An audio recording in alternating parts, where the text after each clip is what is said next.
Trousse Prévention 15A. Calculer la quantité de glucides. Bonjour, je vous souhaite la bienvenue à cette séance de gestion du mode de vie donnée dans le cadre de ce programme. Avant de commencer, j'aimerais vous féliciter de nouveau d'avoir décidé de prendre part au programme et d'avoir franchi une autre étape importante en vue de contrôler votre diabète et d'optimiser votre santé, votre poids et votre condition physique. Aujourd'hui, nous nous concentrerons sur les compétences de base que doivent acquérir les personnes diabétiques pour planifier des menus sains. Les informations que je vais vous donner sont en grande partie résumées dans la trousse éducative portant sur ce sujet. Si vous avez des questions, posez-les à votre mentor. Vos soins devraient être fournis par une équipe de gestion du diabète coordonnée par un médecin. N'oubliez pas que ce programme vise à vous aider à gérer le diabète et complète les conseils de votre médecin. Si vous prenez de l'insuline, il est essentiel de consulter les membres de votre équipe de gestion du diabète avant de mettre en œuvre les recommandations concernant l'exercice et l'alimentation.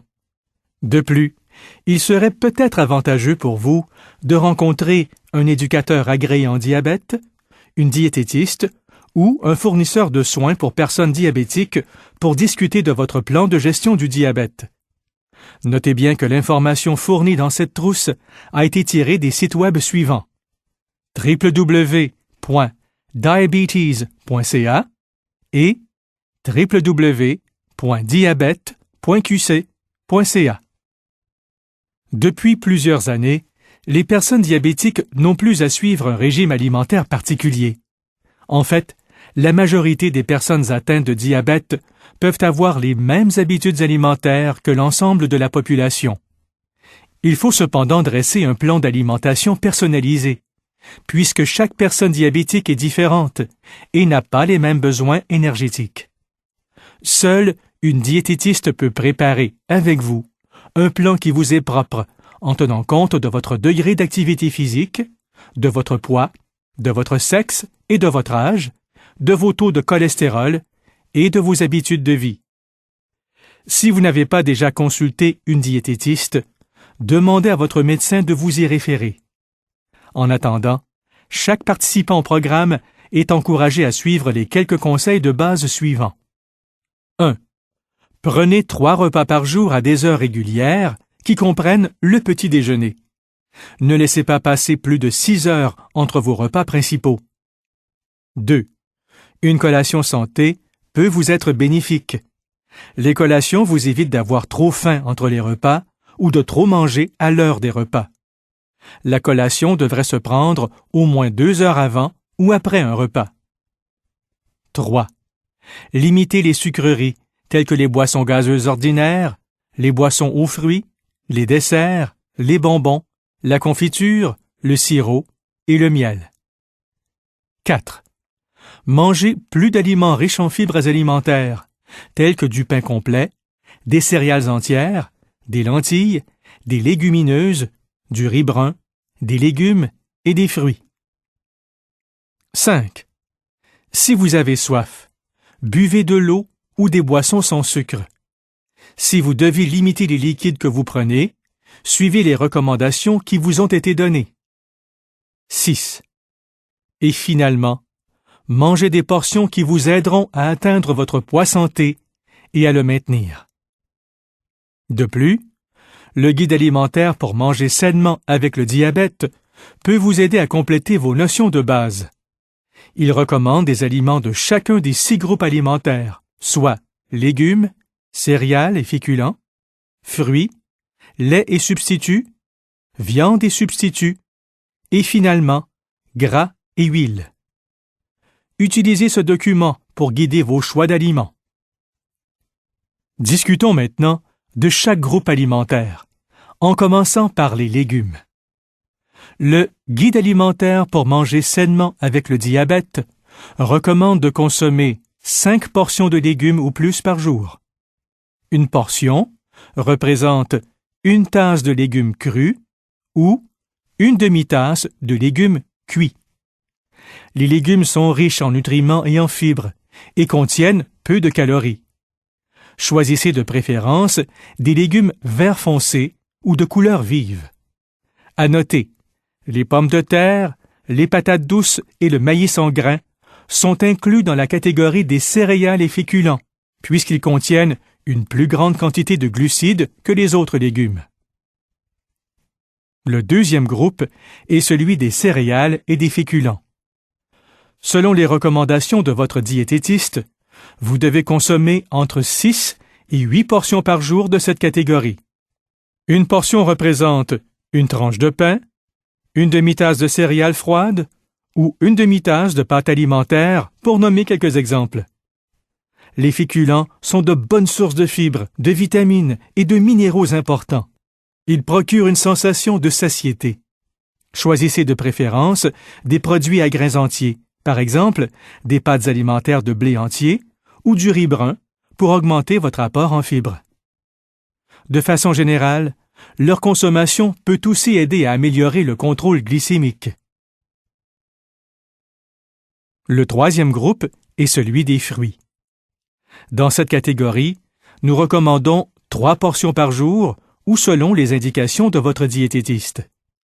Pour énumérer quelques exemples, une portion représente une pomme, une orange ou une poire de grosseur moyenne, ou bien 2 kiwis ou 2 clémentines de grosseur moyenne.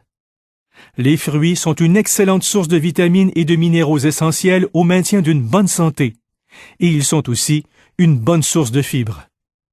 Il est recommandé d'en manger une variété tous les jours. Il est aussi préférable de consommer des fruits entiers plutôt que du jus de fruits. Les fruits contiennent plus de fibres et moins de sucre et de calories que leur jus. Ils nous procurent aussi une sensation de satiété plus grande que le jus. Plusieurs, dont les petits fruits, ont également des propriétés antioxydantes qui protègent le système cardiovasculaire. Le quatrième groupe est celui du lait et substituts. Nous vous recommandons de 2 à 3 portions par jour de lait ou de substituts au lait. Pour énumérer quelques exemples, une portion représente une tasse de lait ou de boisson de soya nature ou 3/4 de tasse de yogourt nature faible en gras. Ces produits sont une excellente source de calcium, de vitamine D, de protéines et de glucides. Choisissez de préférence des produits laitiers et des substituts faibles en gras, écrémés, 1% ou 2%. Cette catégorie exclut les fromages, car ils sont classés avec les viandes et les substituts de viande. Le cinquième groupe est celui des viandes et substituts. Le Guide alimentaire pour manger sainement avec le diabète recommande de 4 à 8 portions par jour de viande ou de substituts de viande. Une once de viande, de poisson ou de fromage est une portion, tout comme une demi-tasse de légumineuses ou 2 cuillères à table de beurre d'arachide. Cette catégorie est une excellente source de protéines. Choisissez des viandes maigres, de la volaille sans peau, des fromages à faible teneur en matière grasse et du poisson pour réduire votre apport en gras total et en gras saturé. Il est recommandé de remplacer occasionnellement les protéines de source animale, viande, volaille, poisson, œufs, fromage, par des protéines de source végétale, légumineuses, tofu, beurre d'arachide. Les protéines et les lipides ont peu d'effet ou aucun sur la glycémie. Un repas riche en protéines ou en lipides peut donc retarder la hausse de la glycémie. Et finalement, le sixième groupe est celui des gras et des huiles. Le Guide alimentaire pour manger sainement avec le diabète recommande une consommation modérée de gras et d'huile. Choisissez des gras insaturés qui sont meilleurs pour le cœur, tels que la margarine non hydrogénée et les huiles de canola, d'olive ou d'arachide. Évitez les huiles tropicales, telles que les huiles de coco et de palme, qui sont riches en gras saturés et contribuent aux maladies coronariennes. Une portion de gras correspond à 1 cuillère à table de noix et de graines, à 2 cuillères à table de mayonnaise légère, à 1 cuillère à table de vinaigrette régulière ou à 1 cuillère à thé de margarine non hydrogénée ou d'huile d'olive, par exemple. Parlons maintenant des mets composés. Certains aliments contiennent des ingrédients provenant de plusieurs groupes alimentaires. Ces aliments sont appelés des mets composés. Pour déterminer leur valeur nutritive, consultez l'étiquette et tenez compte uniquement des ingrédients principaux, ceux dont la quantité correspond à au moins une demi-portion des groupes alimentaires. Une autre méthode pour vous aider à planifier une alimentation saine consiste à diviser votre assiette de grandeur moyenne en 3 sections. La moitié de l'assiette devrait être remplie de légumes, le quart de féculents et le dernier quart de protéines. Vous pouvez ensuite compléter votre repas avec un verre de lait et une portion de fruits. Parlons maintenant de diabète et d'alcool. Règle générale, il n'est pas nécessaire d'arrêter de boire de l'alcool lorsqu'on est atteint du diabète. L'important est de faire preuve de modération. Cependant, il ne faut pas boire d'alcool dans les cas suivants: pendant la grossesse ou lorsqu'on souhaite devenir enceinte, pendant l'allaitement, lorsqu'on a des antécédents personnels ou familiaux de problèmes d'alcool, lorsqu'on doit prendre le volant ou s'adonner à des activités qui demandent beaucoup d'attention ou d'habileté, lorsqu'on prend certains médicaments. De plus, vous ne devriez pas consommer d'alcool si votre diabète est mal contrôlé, si vous avez certaines maladies touchant le pancréas ou les yeux, de l'hypertension, de l'hypertriglycéridémie, des problèmes de foie ou neurologiques, ou si vous avez été victime d'un accident vasculaire cérébral, si vous ne savez pas traiter un épisode d'hypoglycémie.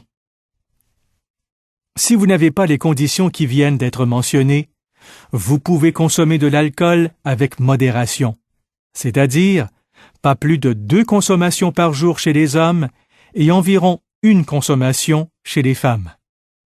Cette recommandation est la même que pour les personnes qui ne sont pas atteintes de diabète. Une consommation correspond à 12 onces de bière, à 5 onces de vin ou à 1 once et demie de spiritueux.